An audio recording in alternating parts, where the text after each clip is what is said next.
Kondisi pengungsi di Khan Yunis, Gaza Selatan sangat memprihatinkan, terlebih semenjak blokade listrik, air, bahan bakar, dan bahan pangan. Banyak dari mereka yang pindah ke wilayah selatan jalur Gaza menyusul peringatan dari militer Israel untuk meninggalkan wilayah utara. Dikutip dari Tribun News, 1 juta warga Palestina telah mengungsi sejak Israel melakukan serangan balasan pada 7 Oktober 2023. Serangan balasan itu dilayangkan usai kelompok militan Hamas membombardir wilayah Israel. Warga mengungsi dengan membawa apapun yang bisa mereka bawa.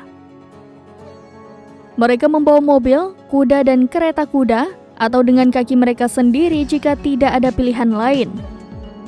Kota Khan Yunis yang biasanya dihuni oleh 400.000 orang kini tengah membengkak menjadi lebih dari 1 juta orang. Setiap ruang, gang, dan jalan dipenuhi oleh warga Palestina yang mengungsi. Pasalnya bagi mereka tak ada tempat lain selain di sana.